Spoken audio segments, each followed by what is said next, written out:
Let's open up A Song of Ice and Fire, Mixing Elements. And what we're going to learn in this module is first how to properly layer your instruments, how to use EQ, and ultimately how to import, export our sheet music and MIDI files and project files as well. Now,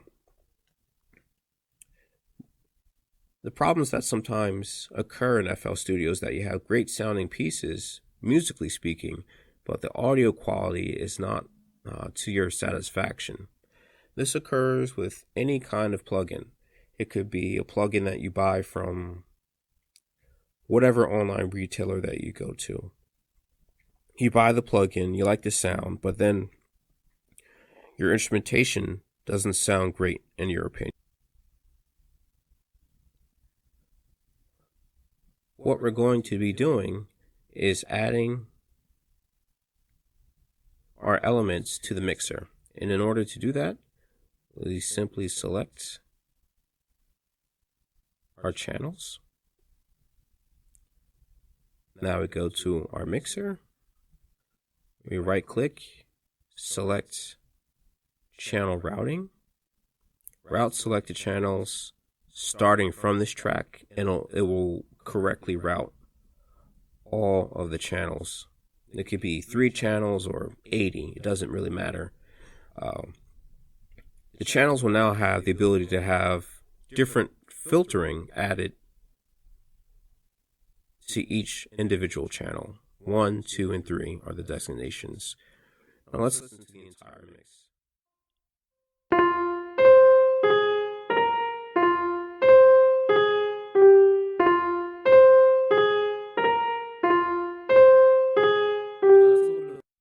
Let's listen to our bass. Hit our pattern mode.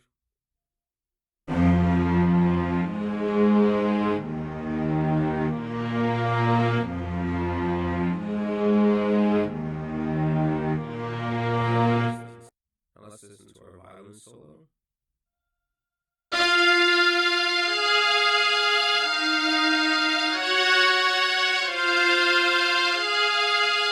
Violin's a little bit sharper, or has a little bit higher resonance than we would like to listen to.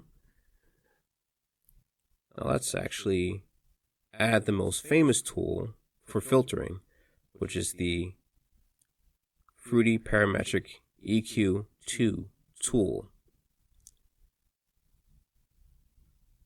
Now this tool gives you the different ranges from our bass to our high treble frequencies. And let's just look at the spectral analysis that the piano puts out.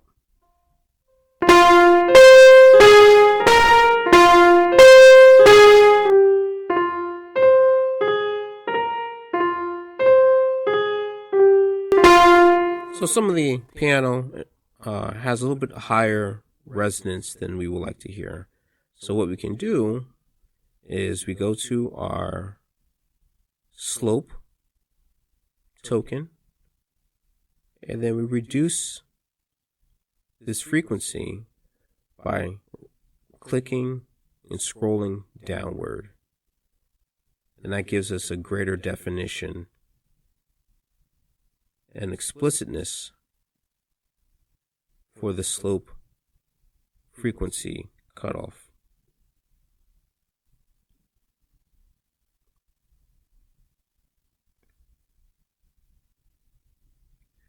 And now we're going for the lower end frequencies as such. Now, the method to all of this is to filter first on all your mixing channels and then finally send it to the master. And I'll explain that later on as we continue. Now let's listen.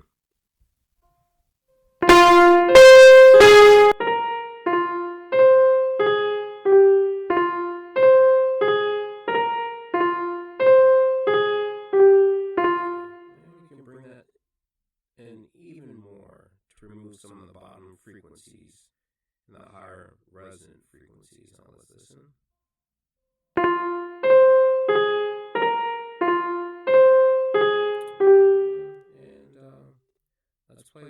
so we can get a nice contrast.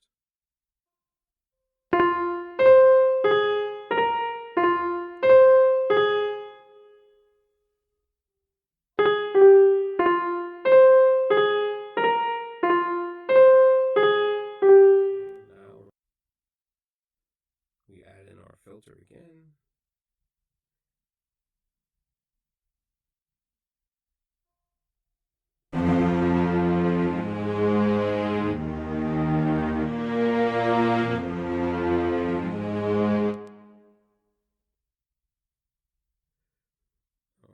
All we're simply going to do. Now what we're going to do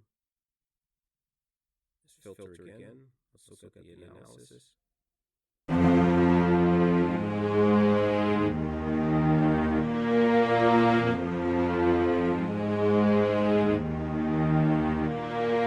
There's some higher frequencies we remove.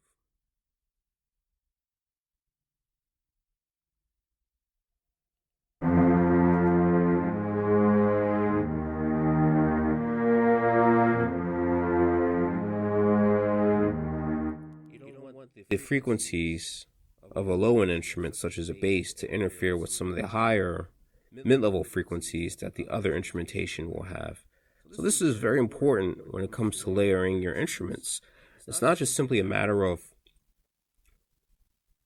placing your patterns right under each other and making sure that they're in the same key. It's about the relationship that they have with each other.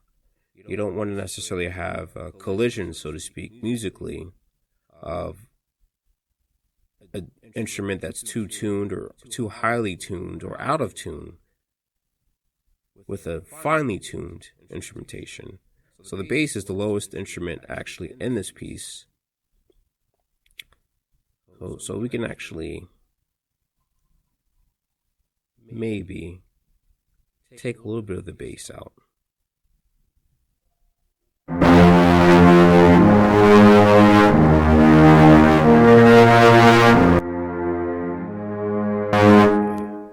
Now the violins are a little bit more involved from terms of pitch than you would like to hear. It overpowered the other instruments. You want there to be a harmony. Now, again, we're going to add a filter right here. Let's listen to the violin itself. Just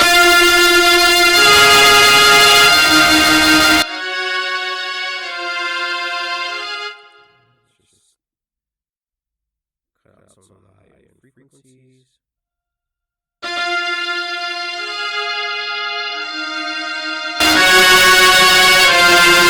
If you cut too many frequencies off at the top of the natural sound of the instrument, you'll get a very muddled mess. And then we can also take our token and just slide it down a little bit.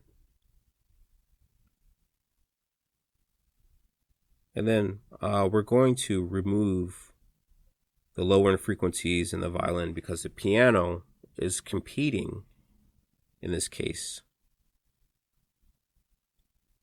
The bass will take care of all the low sounds.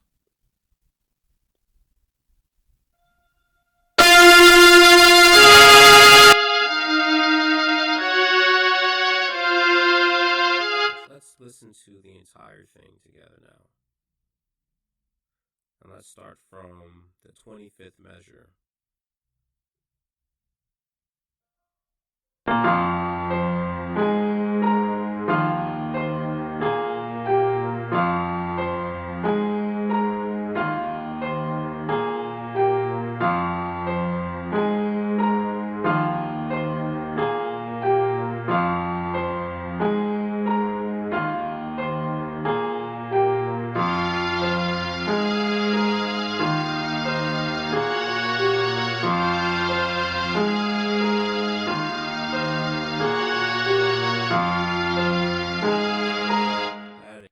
Flip it back and turn off our filtering on our mixer so we can get a stark contrast to see what was going on.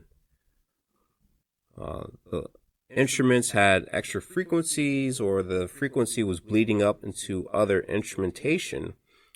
Now let's listen from the 25th measure again without any filtering.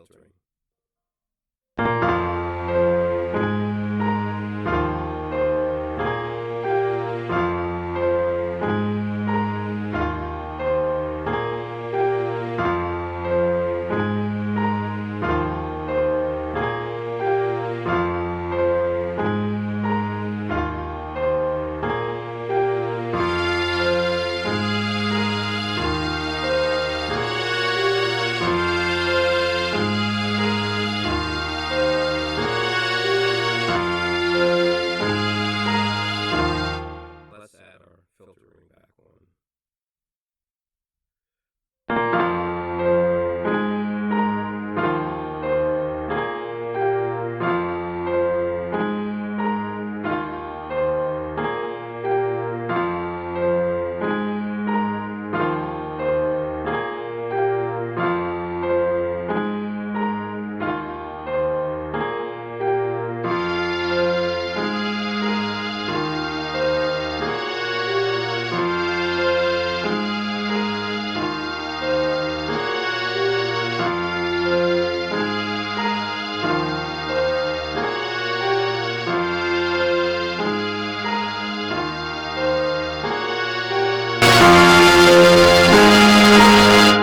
At measure 49, without the filtering, there was a tremendous clash between the piano and the violin where the two were fighting, and that's not really appealing to the listener. Filtering as it is, or filtering as it sounds, is just that. You're trying to make the best instrumentation, the best tone possible for each instrument that you have in your ensemble that you're creating. You don't want your piano to be too loud. You don't want your bass to be too low. You want your instrumentation to have harmony, not just from the technical and musical perspective, but also from the audio perspective. The quality needs to be attractive in order for listeners to really appreciate your works. In order to export your project to either Midi or sheet music or what have you, you have that option within FL Studio. Now say that, you have all these different pieces. Well, and you want to convert, say, the entire piano roll or the entire piano track. But the issue is here, you have 5 or different, So let's just say, now we're going over to the export phase of our lesson. You have all this work, so how do you want to necessarily export it? Well, the easiest way, if you're going to create a song, is we export, WAV file, and then we just, create a WAV file, and then you're done. The other option is to export as a Midi.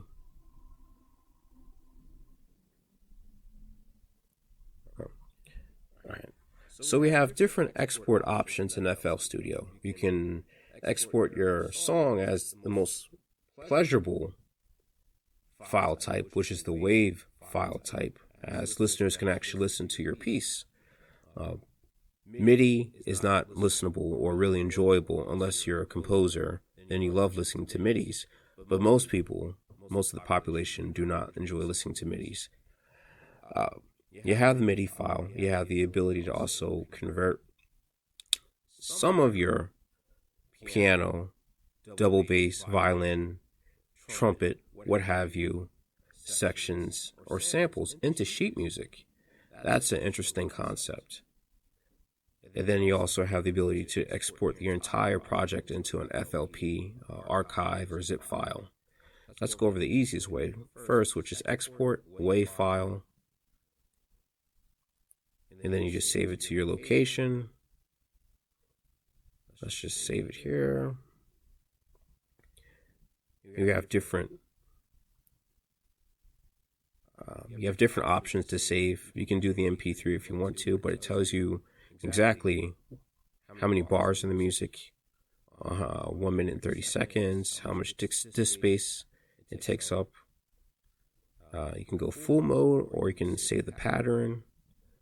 That's up to you, and then you can just start.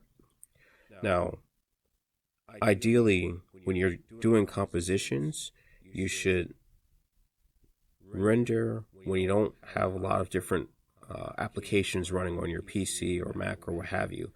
It's best to render when your machine is essentially free. All right, so that's one option. The other option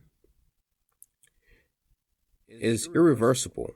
So if you want to save this as a MIDI file and export it to a peer or a collaborator or someone that you're working with, what you'll have to do is go to Tools, Macros, and then Prepare for MIDI Export. Now, this is irreversible. I'm just going to show you what happens when you click. Now that is going to say all the channels are about to be turned into MIDI out channels in order to allow output to a MIDI file. Once you hit this, there's no going back. I mean, there is, it's just more of a pain to redo all your channel imports again. This is not recommended unless you make a backup file. So if you can say A Song of Ice and Fire mixing elements - MIDI, save it, and then we can export that to a MIDI. So actually, let's do that. Okay, I'm going to just save this as MIDI, mixing elements, MIDI. Okay. Now I'm going to Macros, under Tools, Prepare for MIDI Export, no undo, press OK. Now, the important part is you have to know your channels, or note your channels, but luckily we label everything. So we just add in our basic MIDI functions. So we have a double bass. Let's see if there's a bass here. We have cello, contrabass. Okay, we can go with, let's just go with contrabass. Okay. And then we have violin solo. Maybe just put violin. And then after that, we have our piano. Okay, so now we're ready to send this to MIDI, or export this entire project to MIDI. Now we export. And it says MIDI. Okay, boom, save, start. The rendering time obviously is very quick for a MIDI because it's only writing the data taken from the user, in this case, the composer's instrumentation, and convert it to MIDI channels. Very easy, unlike rendering a WAV file, which can take some time depending on the complexity. Now, the other option that we have here, let's look at our piano notes. Let's just take piano 2. We can send this as sheet music. So now we're in our piano roll. We click on this down triangle, tools. We click on this down triangle.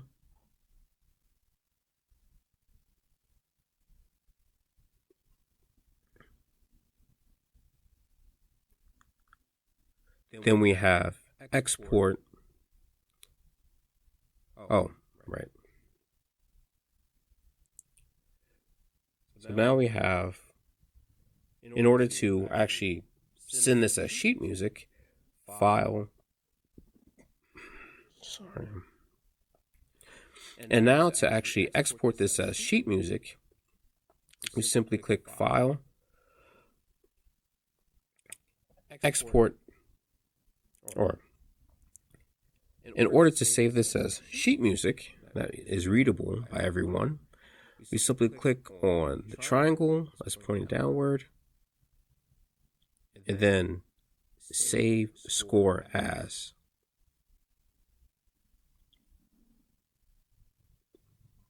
in order to create some sheet music for this particular module or for this particular playlist. Here, for this particular pattern, how we can create sheet music is quite simple. We can do it a number of ways. We can file, and then we export as score sheet. And this just defaults to the location within your FL Studio library file under presets. And we're going to simply name this as song piano 2. Okay, we got piano 2, and it's going to default to PDF, Midi file, or FL Studio score file. But the optimal choice, if you're working with someone that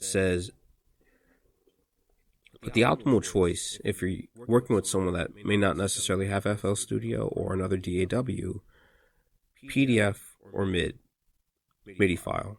Those are the two options. So we have that. We have our PDF. Let's just save.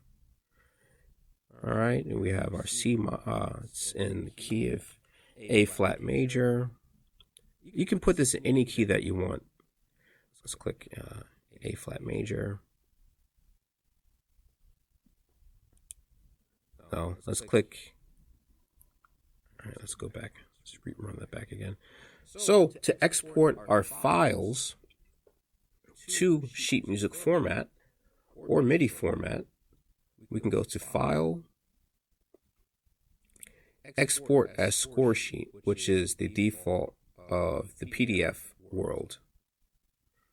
I'm just having a big time today. So let's look at exporting these files. Let's take a look at exporting these patterns. Right here, we're in our piano 2 pattern. Hit File, Export as Score Sheet. We are in the key of F minor. In the default directory, you can save it anywhere. So let's just save it here. In default, piano 2, save. You can put this in any key that you want. We're in F minor. Here we're going to start.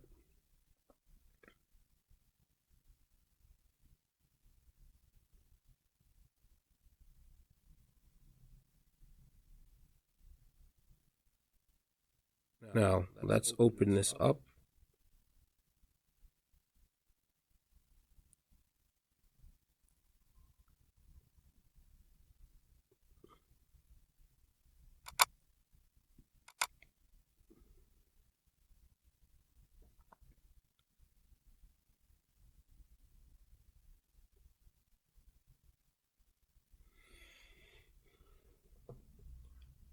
Now, this isn't optimal.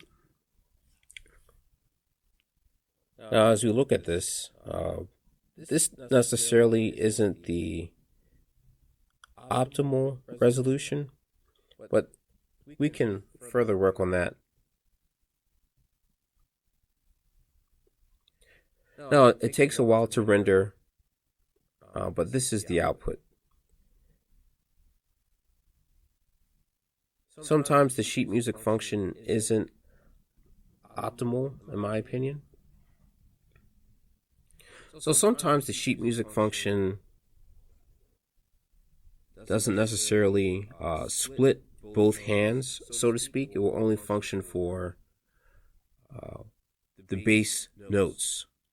So you have to be careful. And the best way to actually do this is to obviously export this as a MIDI file and then import it into MuseScore or any of the other notation softwares, official notation software.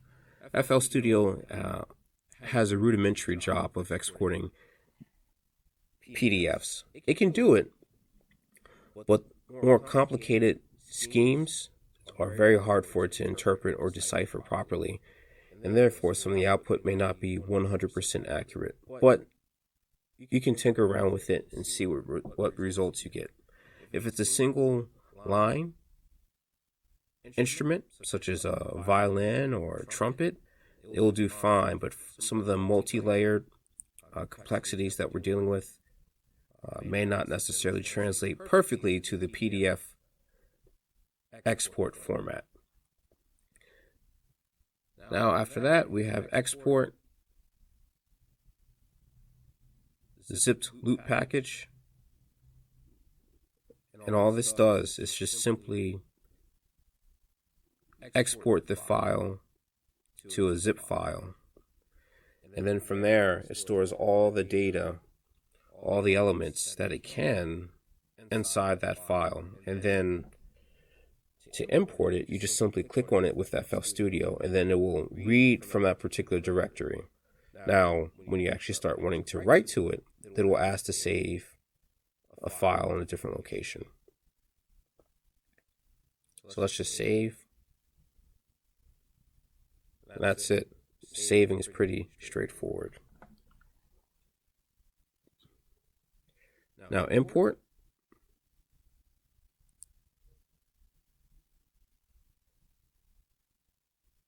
We can import our Midi file back. Song of Ice and Fire as an example. And then when we import our Midi data, you want to import all the tracks. So we accept, and this will, you have the option to create a new project or not. So we can just start a new project, create one channel per rack. We don't want to necessarily add Fruity LSD. That's a Midi interpreter. And you definitely want to import time signatures. And accept.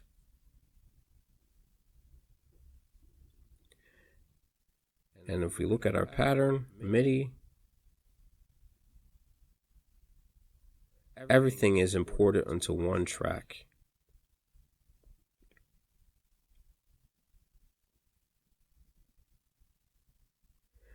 Again, that's a caveat of FL Studio, is that when it creates MIDIs, sometimes there are events lost in translation when importing and exporting MIDIs. So again, you just have to be careful and mindful. There are times where there's things lost in translation when it comes to importing and exporting MIDIs. Not to say that it's a bad function, but it is a function that can get you by in a pinch should you need to collaborate in an emergency.